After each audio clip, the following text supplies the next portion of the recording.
The candle makers never saw the invention of the light bulb. They could only make the candle as good as a candle can be. But nung pumasok yung light bulb, that's a totally different ballgame. So I am the candle maker. I was able to grow Carmen's Best from 0 to a certain level. And when the MVP group came in, they saw it take another growth spurt. Sometimes you have to find inspiration or reason to keep on doing what you're doing. Success is living the life that you want, not having to impress anyone or just being yourself. So there's nothing to prove.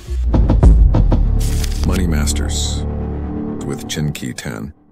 The views and opinions expressed by guests on Chink Positive are their own and do not necessarily represent those of the producers, hosts, or network. Chink Positive is for entertainment and informational purposes only, while guests may share insights on financial and business topics. This does not imply endorsement of any products or services. Viewers should perform with their own research. Ladies and gentlemen, today we are with a visionary entrepreneur. Grabe, no? Alam mo, napakagaling, napakasimple ng idea, and because of a byproduct, alam mo, they were able to develop yung Carmen's Best Ice Cream. And FYI, bago kumain, kailangan sulat mo pangalan mo para hindi makalimutan. So right now, we're here to know his story, kung paano siya nag-umpisa, ano yung success, entrepreneurial journey niya. Let us welcome Mr. Paco Magsaysay. Palakpakan! Yes! Hi, good morning, good afternoon, good evening. Thank you for having me. Thank you. Thank you very much. Paco, can you please take us back? Yung, yun nga, how were you able to start this ice cream business? Actually, nung nag-umpisa kami, we incorporated a company called Carmen's Best Dairy Products. So, wala pa yung idea ng ice cream. Basta dairy product ang gagawin namin. Ano ibig sabihin ng mga dairy? Can you educate us? Yogurt, flavored milk, okay, cheese, and of course, ice cream. Okay. So, gumawa kami ng chart anong pwedeng gawin sa fresh milk. No? So, yung mga products, pati pastillas pwedeng gawin sa milk. So, yun yung mga products na linista namin. And nung nakita ko yung ice cream, sabi ko, let's try ice cream kasi something different naman, no? And yun, nung nag-testing kami ng ice cream, it was really talagang nakakaiba. Kasi fresh milk na ginamit namin, fresh cream. And kadalasan, yung mass-produced ice cream, hindi sila gumagamit ng fresh milk kasi napakamahal. Anong ginagamit ng mga normally? Mga powder. Powdered. O, kasi mas convenient din, di ba? So, totoo ba na balita ko, was it really from excess yung ginagamit yung from the excess yung production ng farm ng family nyo? So, yung father ko, nagtayo siya ng dairy farm kasama ng mga kaibigan niya sa Bai, Laguna. And fresh milk ang production ng mga baka namin. So, you have to milk the cows every day. Hindi pwedeng hindi mo sila gagatasan. Or if not, kasi magkakamastitis yung kanilang udder or yung kanilang... hindi na siya magpuproduce. Magkakasakit, no? So, pag naglalactate yung baka, yun ang talagang kailangan ilabas nyo yung gatas para matanggal yung pressure sa cow. So, as we're milking the cows every day, hindi naman kami makabenta ng ganung kabilis. Kasi bago pa yung product namin, bago sa merkado, hindi naman sanay ang tao sa fresh milk. Masanay sila sa UHT. Yung powdered. Powdered milk or UHT is not non-refrigerated, no? Nasa shelf lang ng mga grocery. But fresh milk has to be refrigerated. Fresh milk has a short shelf life. Yun nga, ang problema rin, kahit na nagpo-produce siya, tinatapon na lang. Kasi kasi hindi nabebenta. Oo. So, doon ako pumasok. Okay. Sabi ko, gawan ko na lang ito ng product para mas humaba yung shelf life niya. And may added value. Ano yung added or value add. So, that's ice cream. Okay. Pastillas is value add. Flavored milk is value add. Yogurt is value add. So, ginawa ko ice cream kasi mahilig ako kumain sa ice cream, as you can tell. Pero balita ko, wala ka daw culinary background. Wala kang alam. Yes, I have no culinary or pastry background. Mahilig lang talaga ako kumain ng ice cream. So I knew alam ko yung hinahabol kong lasa, alam ko yung hinahabol kong taste profile. Ayoko naman makipagbanggaan sa malalaking kumpanya dito sa Pilipinas. Para maiba naman, di ba? Para maiba. Kasi hindi ko talaga kayang bungguin sila mga malalaking brand, no? So, tinarget ko yung ibang market. Anong market? The A market. The A market. Oo. So, let's talk about siguro muna yung process muna. Oo. Gaano katagal? Kasi ang tawag po niyan, mga kapatid, is called R&D. Pag mag-start kayo ng negosyo, research and development. Hindi porket, oy, may idea ko, labas na ako, bebenta na yan. Gaano katagal yung trial and error, yung research and development before you came out with the right formula? Actually, just to come up with the product of ice cream, it took me a year and a half to 2 years. Wow! Yeah.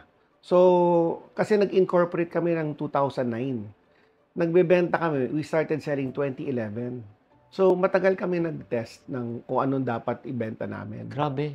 So, hindi to pwedeng basta papasok ka lang and hindi mo masyadong napag-isipan kung ano yung product mo or sino yung market mo. Ano yung style mo? Ano yung style mong testing? Ganyan, gagawa kayo, oy, try nyo. Ganun ba siya? Yes, it's ganun kasimple lang. Gagawa kami sa kusina. Sa kusina ko lang to ng Bahay. anak. Oo, sa oo. kusina namin. No? Oo. So, we were doing different dairy products. Tapos napunta kami sa ice cream at grabe yung nakakaiba ng lasa niya. Kaya sabi ko, hindi tayo magbebenta ng ibang bagay. Ice cream lang in concentrate natin. Okay. So, that's how specialized I wanted the product to be na hindi kami gagawa ng ibang dairy product. So, paano naman nangyari yung Carmen's Best na pangalan? So, Carmen is the name of my youngest daughter. Ah! Yeah, so isa lang ang anak kong babae, bunso siya sa 3, and pinangalan ko siya sa lola ko on my mother's side, no. So yung yung lola ko is Carmencita Chuidian Delgado. So meron akong Chinese blood. Okay. Yeah, and so Carmen, which is parang name of an older person. Parang siyang nagmukhang galing sa recipe sa matandang tao or old passed on recipe. Oo, akala ko, ang perception ko is nanay. Yeah. Kaya parang recipe sa nanay. Nanay or lola. Ganun, Oo. nanay or lola. Pero hindi pala, anak pala. Anak, yeah. Sige, pero alam mo, maganda lang kasi pag-usapan ngayon kasi household brand ng Carmen's Best and kilala na. Pero may struggles yan when you were starting. What were the struggles? Well, unang-una, nobody knew what Carmen's Best was, diba? I mean, wala kaming history, wala kaming kliyente. Oo. So, even getting the first account was very difficult, no? But sa akin, it was really the product that sold itself. Pag tinikman mo yung ice cream, talagang mapapaisip ka parang, wow, ibang klase to, saan ako nakatikim ng ganito. So, we were able to get a few clients initially. Sino yung mga unang clients mo? Well, we were looking to sell lang sa village namin sa Alabang. Okay. Yun ang balak talaga was just to sell in the house. Yes. Mabagal pa rin ang benta doon sa bahay namin. So, naghanap ako ng outside parang the house, outlet, no? Kaibigan ko si Chit Juan. Chit Juan, of that time, she was running Figaro Coffee. Bago na benta yung Figaro, now she's with Echo Store. So, Chit was my first outlet in Serendra. So, naglagay kami sa Serendra. At that time, Serendra was considered Makati. Tama. Diba? So, we had an outlet in Makati, which is now BGC.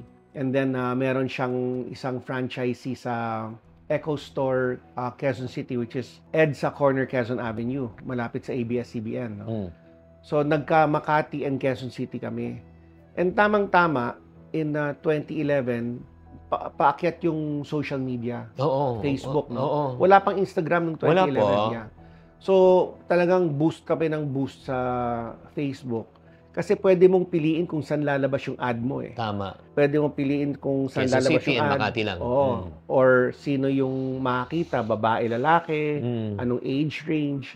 So, very specific yung ads ng Facebook at that time, no? Ngayon, nag-iba ng konti na yung parameters ng Facebook ads. But swerte ako na nung nag-uumpisa kami, na intindihan ko ng maigi at saka na parang na-master ko ng konti yung Facebook ads. So, because of that, nag-boom siya? Well, of course, kung tikman ng tao tas hindi masarap, wala kang second and third time buying, no? So, talagang emphasis on quality talaga. Alam mo, yung common na tao na sinasabi, para makabenta ako, bababa ko yung presyo ko. Pero in your case, tinaas nyo yung presyo nyo. Di ba? Actually, hindi ko naman sa tinaas, but it was mahal talaga gawin yung ice cream namin. Yung ingredients namin. Wala kaming volume buying of ingredients kasi napaka-low ang volume namin, no? So, bumibili nga ako sa grocery So, mahal yung acquisition ko ng ingredients ko. Yung purchasing of ingredients. But nung dumadami ng konti, then I was able to buy more in bulk or volume, and I was also able to negotiate terms. Okay. Kasi noong una talagang grocery lang kami Cash. bumibili. Cash yan. Cash lahat. So talagang mahirap yung umpisa kasi wala kang leverage, wala kang terms. Maraming parang you're going against the tide talaga. Yeah. Alam mo guys, ito lang FYI, especially for startup entrepreneurs na kailangan natin maunawaan. Ang tawag po namin sa negosyo, economies of scale. Pag wala ka talagang economies of scale, lahat ng puhunan ng mo ay mataas talaga. Karang bumibili ka kasi on the retail price. Ang goal mo as an entrepreneur, kailangan talaga mabili mo siya talaga sa wholesale price. 'Di ba? Para mas may malaki ang profit margin mo. So, during the time, can you still recall when you started, magkano yung per pint ba ng ice cream, yung selling price when you started? We started in 2011 at 300 pesos per pint. Uy, malaki na yun, no? Yeah, 300, malaki na yun, ha? Kasi yung peg namin was Häagen-Dazs. Häagen-Dazs was selling for 350. Oh. And pag tinikman mo naman, i-blind taste test mo, parati kaming nananalo. Okay. So, pag hindi mo tiningnan yung brand, sa quality-wise, panalo ang Carmen's Best. Kaya, taste-wise, talo ko yung Häagen-Dazs. No? And sa akin naman, it's more the quality of the product. Diba? Branding is, of course, very important. Yeah. No? But kung wala kang alam sa history ng product, wala kang masyadong alam sa kung paano siya lumaki or sino yung gumagawa. At the end of the day, taste ang determining factor mo kung bibili ka ulit. So, can you walk us through yung volume naman? Siyempre, how it started? Ano yung volume? Pataas ng pataas? Yeah, ang method of tracking namin was by pints. Kasi sa commercial, yung malalaking kumpanya, they track it based on gallon. Yeah, half a gallon, 1 gallon, yeah. Kami, pint. Kasi pint lang ang size. Wala nga kaming half gallon, pint lang. And I remember we were selling 200 to 300 pints a month. No? A month? Before? Yeah, a month, yeah. And then, umabot ng 1,000, 2,000, gano'n. Wow. Then, naging 3. So, talagang it was building up. Kasi, yung mga kumakain ng product namin, kinikwento sa mga friends nila. Kasi napakasarap. So, kinikwento nila o riniregalo nila. Kinikwento sa mga family nila, sa co-workers nila. Kaya, mabilis ang growth namin because of the word of mouth. So, yun yung tanong ko na marami kasing nagsasabi, no? 'Di ba? You started small. Yes. 'Di ba? Yung pinaka-original capital more or less, magkano? So, ang first call for capital namin was 600,000. Oh, immediate? Yung first, yung trial? Yung una was 600. Bakit ganun kalaki? Actually, we were 4 in the company. And 40% ako, 20% yung partner namin na isa, 20% yung father ko, and then 20% yung parang tech person namin. No? So, 60 sila, 40 ako. In the end, nag-sell out yung isang partner namin, naging 50 ako, 25 sila. So, in terms of my personal puhunan, hindi masyado malaki yung linabas ko. Oo, kasi more or less, kunyari, kung mag-i-start up ka without a company, without the siguro, it's less than, di ba? Yung kunyari, magluluto ka lang sa bahay at tatry mo. Tama? Yeah. But you need equipment also. Ayun nga. So, lumaki yung tinatawag nating startup mo, yung capital expenditure mo, yung umpisa, dahil nga bumili ka equipment. Yeah. Oo. But, of course, because sensitive ka sa mga partners mo, ayaw mo ng call, no? Kasi, baka sabihin nila, anong ginagawa mo sa pera or whatever. So, nung we needed more equipment, binibili ko na lang sa pera ko and then later ko na china-charge para lang hindi ma-interrupt yung production, no? Or hindi ma-interrupt yung growth. So, in other words, nag-aabono ka? Nag-aabono ako. Oo. Which was fine for me. I mean, yeah. Is this the first venture that you have done? Meron ka pang ibang mga negosyo? Yeah, I started a drug testing company in the early 90s. A mobile drug testing. So, the idea was to go to factories or offices and run a drug test for employees and to check who was doing drugs or not. Kamusta naman yun? But it didn't last kasi Bakit? May pagka-negative ang connotation di ba? Parang and very sensitive rin yung issue, di ba, about people having drugs. Kasi nung nagkaka-positive kami, more often than not, tinatanggal lang sa kumpanya ng management. Dapat tulungan yung tao kung addict siya or what, di ba? Tulungan siya through rehab, ganon. So, it became a very sensitive issue. So, sabi ko, parang hindi yata itong gusto kong negosyo ng matagalan. Kaya umatras ako doon sa negosyo na yun. So in other words, si Paco pala may mga startup and failed businesses before. Marami.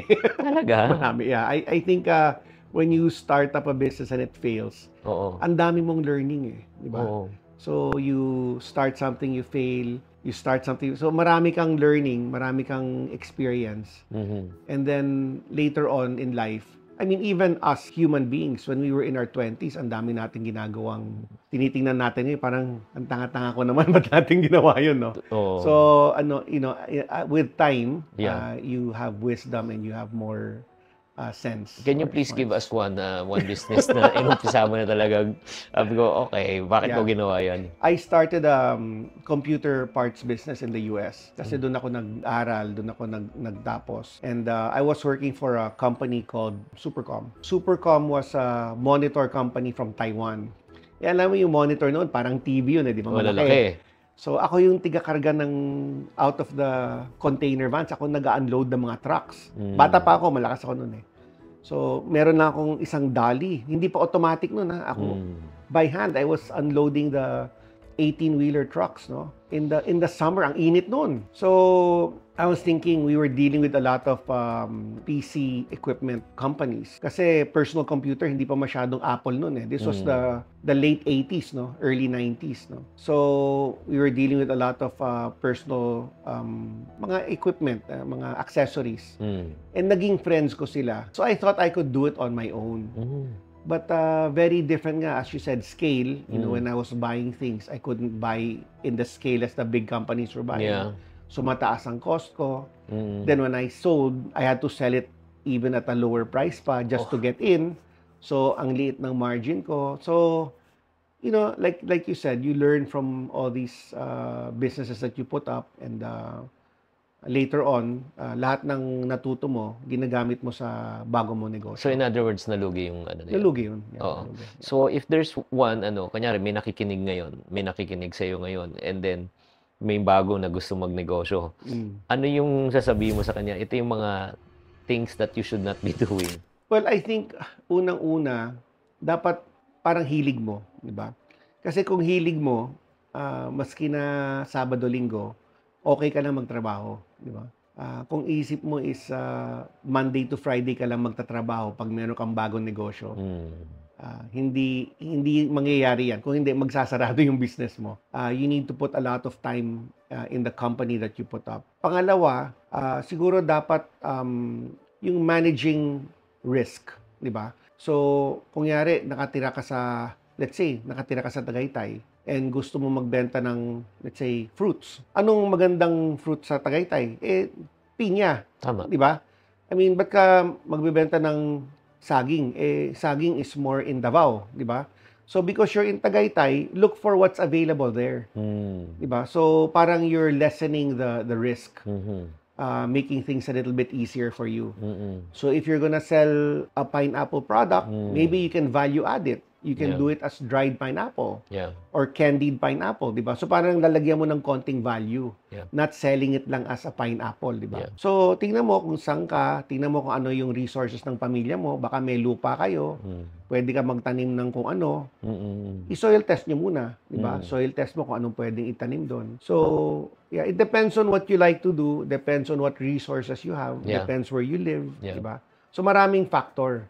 Ikaw rin, di ba? Like, are you a person who likes to sit behind the desk for 10, 12 hours a day? Or gusto mo makipag-usap sa mga tao, lalabas ka, di ba? So depende rin sa klase mong tao or ugali. Kung mahilig ka lang sa isang kwarto, doon ka lang, kaya mo mag 12, 14 hours dyan, di, yan ang strength mo. Kaya lang ang strength mo is to go out and interact with people. Yan ang strength mo. So, gamitin mo yung mga strength mo. Okay, guys, yun nga, let's learn from this. Number one, you find something that you really are, you're passionate about. Something that you really love to do. Totoo yan kasi if you found something that you love to do, you don't have to work for another day in your life. Diba? Katulad na napanood ko si Stephen Curry ng live sa may Oracle. Grabe, nainis talaga ako. Talagang totoong-totoo yun. Yung he was just throwing the ball, he was just having fun and he's getting paid. Diba? So, that's number one I discovered. Number two, yung expertise mo. Saan ka ba talaga magaling? Ano ba talagang strength mo? 'Di ba? Kasi parang sa area, just like, kunyari, strength ng Davao, banana, strength naman ni Tagaytay is pinya. Di ba? Ikaw din, kung ano yung strength mo, doon ka mag-umpisa. Kasi, may nagtanong sa akin isang OFW na sinabi sa akin, Chinky, babalik na ako ng Pilipinas. Ako ay isang chef. Ano kaya magandang negosyo umpisahan ko? Alam mo, sagot ko sa kanya, hardware store. I was just trying to make fun. Sabi ko, isn't it pretty obvious? Dapat ang start mo in restaurant. Yeah. Kasi it's something that you love. And number two, that's your expertise. Agree? So, yun nga, Carmen's Best, it became so successful. I tried it, I love it, and then pag tuwing party may nagdadala. And then, it came to a point na talagang sobrang successful. Somebody got interested with your product, right? Can you tell us that story? It was actually during the pandemic that this happened. And nahirapan talaga kami sa pandemic kasi yung mga kliyente namin is airlines, mga hotels, coffee shops, mga resorts. Humina. Nagsarado. Humina. Diba? Yung mga tao namin, tinuloy namin yung buong sweldo nila. Kasi mga regular employees na sila Ilan na yun? We were 38 employees. So, buo yung sweldo namin. But alam nila na konti lang benta namin kasi we were running the plant 2 days lang out of the 6 days So, alam nila talaga bagsak ang benta namin. But yet, binubuo namin yung sweldo nila. After siguro the 10th month, sabi ko, hindi ko alam ganong katagal tong pandemic na to. Baka it's time to close. No? I mean, kung tumagal ng 2-3 taon, wala na akong ilalabas na pera pang bayad sa mga tao ko. And sabi naman ng father ko, hindi, yung mga baka, kailangan pang igatas yan buhay pa yung mga baka, so you have to milk them every day, di ba? Continue the ice cream business, tulungan na lang kita. So, sige. So, tinulungan niya ako sa pagbayad ng mga sweldo. Tuloy-tuloy kami. And then, yung wake ni President Aquino, I think si Noynoy, 2022, we were in Sucat, no? That's where he was buried in the funeral. May nag-tap sa shoulder ko, si Babe Singson. Babes was the DPWH of Pinoy when he was president, no? And working now for Metro Pacific Group. So sabi niya, Paco, Sir MVP is looking to invest in your company. Are you open? Sabi ko, hulog sa langit ba to? Parang nandun ako sa funeral, tapos diba, may mga pari doon lahat. And sabi, yeah, sure, I'm open naman, no? So, yun, that's when it started, 2022. And then we were able to close the deal in latter part of 2022. So, they came in at a 51% investment majority stake. They bought yung dairy farm ng father ko, yung dairy group. Wow. At saka yung ice cream brand, no? Yeah, so that was latter part of 2022. So the rest is history. The rest is history. Yeah. So right now, how big is Carmen's Best right now? Well, they've been able to penetrate SM. Yeah. And from a meeting we had a few months ago, SM is our biggest reseller. So if you're able to sell in SM, naman. You're mass market. Naman. You are in the market. Kaya nga, that's kind of strange. Strange in the sense kasi, mga kapatid, ang kilala natin siyempre si SM, medyo pang mid and lower siya Pero paano? Weird. Kasi ang Ayala naman, Ayala Mall, saka Rockwell, kung isipin, wala naman sila sa lahat ng lugar Tama. Diba? Yung penetration nila malaki. Penetration nila is very, not very deep, no, in terms of provincial, But sa probinsya, it's really SM. So, yung mga tao na may kaya, they will go to SM. They go to eat in the restaurants there, they shop there. Yeah. Metro Manila, maybe iba ng konti yung demographics ng SM dito. No? But in the provinces, talagang yun ang pinupuntahan ng may kaya. Kaya nga, let's talk about, hindi naman exact numbers. Let's give me a perspective. Ever since you partner with MVP and then pumasok ka sa SM, ilang beses yung sales na nag-grow? Mga 3 times na. 3 times? Yeah. Wow. Guys, kaya lang syempre magastos rin sila. Yeah, I know. Diba? So, I know. But 3 times ang increase. Yeah. Kasi may listing fee, may daming fee yan Yeah. So technically, ang kumikita talaga si SM. Yeah, SM. Pero ito lang, FYI, gusto kong kapulutan natin ng aral to, ladies and gentlemen. Alam mo, when you start a business, ikaw lahat. Ikaw mag-R&D, ikaw mamamalengke, ikaw magpapak, ikaw mag-ship. Yung parang feeling mo during that time na ay, magiging boss na ako. Magkakaroon ako ng freedom of time, freedom of money. Pero it's the entire opposite. It's opposite. Kasi ikaw ang gagawa ng lahat eh. Oo. Wala ka namang puhunan para mag-hire ng driver, ng hugas ng pinggan. Ikaw ang gagawa lahat eh. Yung unang tao nga na kinuha namin was a part-time worker who was just there to wash the dishes, the mga pinggan. Na mga... pinaglutuan. Kasi paggawa ng isang flavor, hugas na naman. Gawa ng pangalawang flavor, hugas na naman. Noon, ako yung naghuhugas. So it was taking so much time. Sayang oras. No? Diba? So we had to find a way to be more efficient. Diba? Ano yung mas better flow. Diba?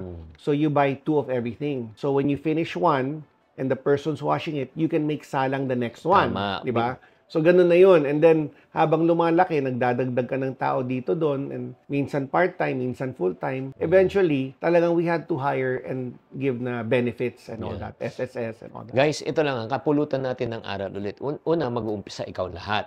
No? Ikaw talagang lahat. Kaya nga, akala mo na magkakaroon ka ng maraming oras, wala ka ng oras. Pangalawa, itong problema. Akala mo magkakaroon ka ng pera, pero wala ka ng pera. The more your business grows, the more na wala kang pera. Bakit? Kasi lahat ng pera na meron ka, na kinikita mo, bumibili ka na naman ng dagdag na inventory. Did that happen also to you? Yes, yeah. Oo. Or we needed to hire more people. Or more equipment, no? Ang binibili namin equipment is kung ano yung volume namin nun, yun lang ang equipment capacity namin. Habang lumalaki yung benta namin or tumataas yung sales volume namin, linalaki namin yung mga ice cream machines namin. So yung mga luma na mas maliit, ginagawa namin for testing na lang. Yeah. Din yung iba binibenta. So ang third part na importante, guys, I hope that you will learn also. As you already start profiting, kumikita ka na, you should pay yourself. When you say pay yourself, dapat may sweldo ka. Bakit? Number 1, para hindi mo ipag-mix yung personal na business mo, yun ang nagkakaroon ng problema eh. Diba? They mix their personal Kinukuha funds. yung pera doon sa ano. So, if you pay yourself, may sweldo ka, so ang gagamitin mo yung sweldo mo. That's number 1. And number 2, pag nag-grow na, kumita na, may sweldo ka na, ang next goal mo is BBT. Ano yung BBT? Buy back time. Kasi hindi pwedeng ikaw lahat. Mamamatay ka talaga. You cannot be a one-man team. Pag profitable ka na, hire people already to make your life easier. And that is basically what you did, right? Yes. Fantastic. So, yung second lesson naman na natutunan ko sa inyo, yung okay na maging ikaw ang solo entrepreneur. Pero iba talaga kung may partner ka pa rin, no? Kung may collaboration ka. Would you agree? Yes. I guess yung sa amin naman, because yung brand was so connected to me, when I would deal with mga hotels or restaurants or coffee shops, kasi hindi naman malalaking hotel ang kausap ko, hindi naman malalaking restaurant group ang kausap ko. Ang kausap ko, mga may-ari din. Totoo. They want to talk to the business owner. Ayaw nila makipag-usap sa sales. Sa ahente. Ahente. Oo. Diba? So, gusto nila owner to owner. Now, if you're talking to a big company like the Group of Ayala, hindi na owner ang kausap mo doon. Tao na nila yon. Tama. So, pag ganun kalaki na, syempre, pwedeng ibang tao na padala mo. But, of course, I still feel that I'm a better player to take the last shot than my right hand, di ba? Tama. So, pag ganun kalaki rin, syempre, ikaw na rin ang pupunta, no? So, I think the more you have to play your position. You don't want Steph Curry playing center. Oo naman. You don't want him playing power forward. You want him shooting the ball, di ba? So my strength was closing accounts, not making the ice cream. Tama. Kasi making the ice cream, I can teach people eh. Tama. Ito, sundan mo lang to ha. Huwag kang lalampas dyan. Ito, sundan mo. Exact lahat yan eh. So I was able to pass on the production to people. But I kept on closing accounts. Galing. Grabe. Guys, ang lesson na, I hope you learned from this. Super galing nito. Based on your role in the company, ano yung isang pwede mong gawin na hindi kayang gawin ng ibang tao? Doon ka dapat mag-focus. Like for example, perfect example niyan, sa bahay na lang, di ba? Busy tayo lahat eh. Pipila ka para magbayad ng bills. Pipila ka pumunta ng bangko. Pwede mong iutos yan, di ba? You can just, kesa ikaw, di ba, ang uutos. Pero ito, there are certain responsibilities in a house na hindi mo pwedeng i-delegate. Tulad ng pag-date mo sa asawa mo. Hindi mo pwede sabihin, mag-hire ka na, ay, date mo asawa ko. Di ba? Or yung sa anak mo, di ba? Kung may mga concerns, issues, mga graduation, dapat ikaw yon. Likewise, in a business, you ask yourself, ano yung role mo sa business that can bring you the most income, that can make you the most productive. Yung mga ibang, like for example, pagtawag, pag-set ng appointment and everything, kung pwede mo na i-delegate mo na yon. That's how you grow as an entrepreneur. And yung one last part talaga, do you think na if it wasn't for the partnership of the MVP group of companies, do you think na makakapasok din kayo sa Shoemart and everything? Okay. So, actually, kausap ko na sila, yung SM. But yung terms nila, hindi ko masyadong gusto. Kasi yung mga ibang grocery na kausap ko na, was COD kami. Bihira ang COD sa grocery. Wala. Yung pag-deliver mo, Wala. considered sold na yun. Oo. Hindi kami consignment. When I started talking to SM, they wanted consignment. Sabi ko, masisira yung current business model ko ngayon na COD lahat ang... It's more than 2 or 3 ang kliyente ko. Marami yung kliyente ko na COD. So sabi ko sa SM, siguro wag na muna. So we stopped talking, no? Another thing na na-realize ko, syempre, Metro Pacific yan, MVP yan eh. Katapat yan. Ako nandito ako eh.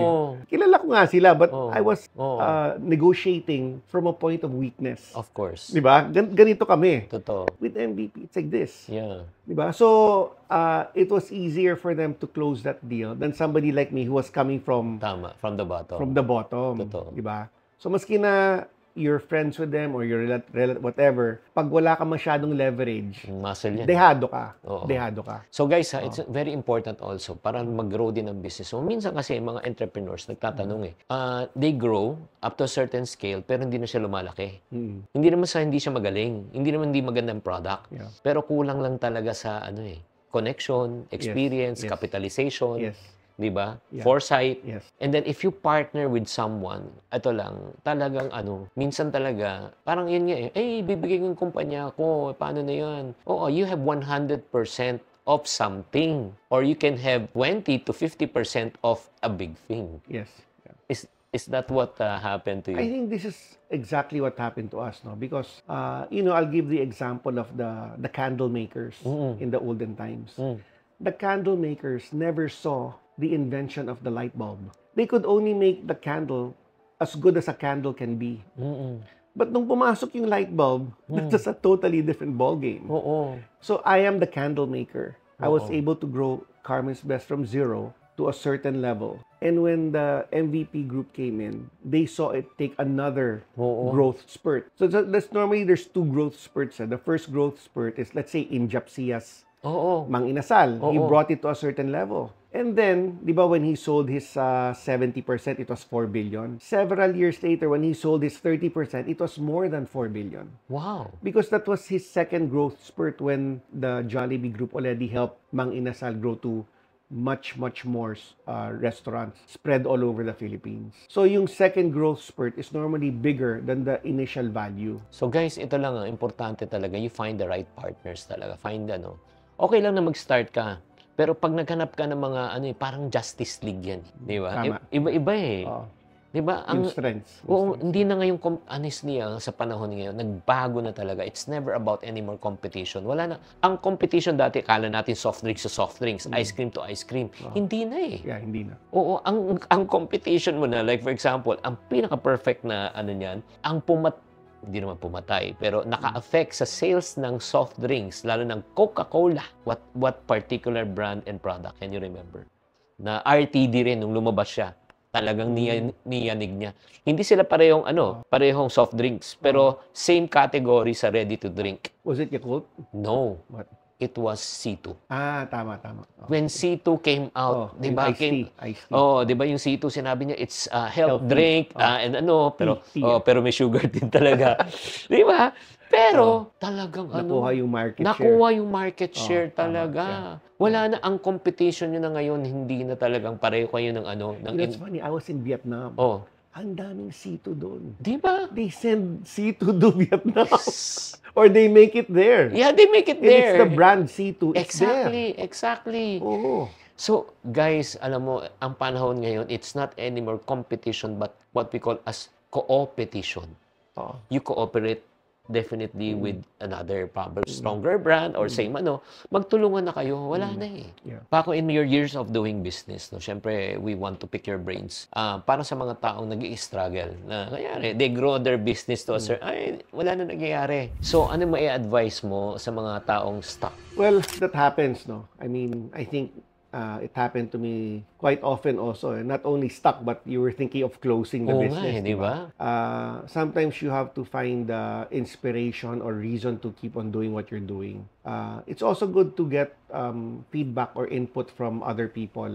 Yung mga tao that will sort of give you good feedback on your product or service. Kasi minsan yung mga input ng ibang tao, they see it from a different point of view. Tama. Meron kang makikitang different opportunity or different market that you can serve. Yeah. Galing. So, number one, ang sinasabi mo talaga na importante na magtanong ka sa ibang tao. You should learn how to ask. Yeah. And then, kasi minsan yun yung problema no? Yung parang nahiya tayo, humingi ng tulong. Nagkaroon ka ba ng ganong feeling? It's normal. It's a normal feeling. Oo. Yeah. Ay, baka makaabala ako. At the same time, baka sabihin na wala akong alam. Di ba? May sense of pride pa rin eh. Pero yun nga, based on your experience talaga, na talagang mas maganda na you find coaches and mentors. Yes. Do you agree? Yes. Kaya nga, I really appreciate you right now na you've been also mentoring and coaches other entrepreneurs sa Go Negosyo, right? Yes. Tumutulong ka. So, right now naman, ito naman, what does success mean right now to a Paco Magsaysay? Success is living the life that you want. Not having to impress anyone or just being yourself. Yeah. So, there's nothing to prove. Alam mo, totoo yun. Yung parang, hindi mo kailangang ikumpara mo yung sarili mo sa ibang tao, di ba? Yeah. I think the single most parang frustrating life that you can live is when you always compare yourself with others. Because comparison is the thief of joy. So, grabe no, yung parang para sa iyo ba, ito na yung buhay na gusto mo talaga? Yeah, actually, I was thinking the other day, I don't think I want to exchange places with anyone. In this world, there's no one I want to exchange places with. I'm happy where I am. I'm happy what I'm doing. Yeah, so very peaceful. Wow. So, Paco, if there's a struggling entrepreneur out there right now, na parang, yun nga, may moment na katulad ng sinasabi mo, oy, I'm bleeding, nalulugi na yung negosyo ko, I don't think there's no more hope. Yeah. Ano masabi mo sa kanila? Well, I think it's important to have faith and to understand also what you really want in life. No? Kasi sometimes it's our expectations or what we have in mind that sort of cloud what we really meant to do. So try to find out really what is it that you really want in life, and if that's the goal that you have, and have faith in your journey, have faith in yourself, and just go with the flow. Guys, kaya nga unang napakahalaga na sinabi ni Paco na unang alamin mo muna kung anong gusto mo sa buhay. Bakit?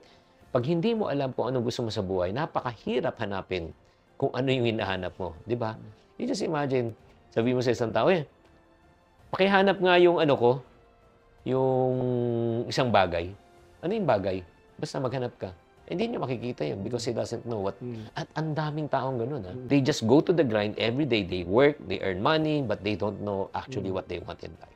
Second, yung sinabi nga niya, know your deepest why. Alamin mo yung hugot mo kung bakit ka gumigising araw-araw. Kung ano bang dahilan mo? What's your reason of being? What's your reason of living? Because one thing that I also learned in life, after the what is the why. If you know the why part in life, the how part will take care of itself. Kung alam mo yung bakit, yung papaano, madali. Diba? May kasabihan, kung gusto, gagawa ng Paraan. Kung ayaw, maraming dahilan. Parang nag-usap tayo kanina. Hindi. Number 3, ang pinaka-importante talaga, ang pinaka-best talaga, is yun nga, when the going gets tough, kung nahirapan ka sa buhay, huwag kang sumuko at kang umayaw. Buti na lang, di ka umayaw during that time. Di ba? You fought. Di ba? You found a way. Grabe talaga. And then, you may never know. You may never know. Ang importante talaga is have faith. Pray. Mag-pray ka talaga. Kaya nga, I just want to encourage you right now, if you're at the lowest moment in your life right now, whether you're in employment, you're in entrepreneur, you're in your career, there is hope in God. Maniwala ka. May pag-asa.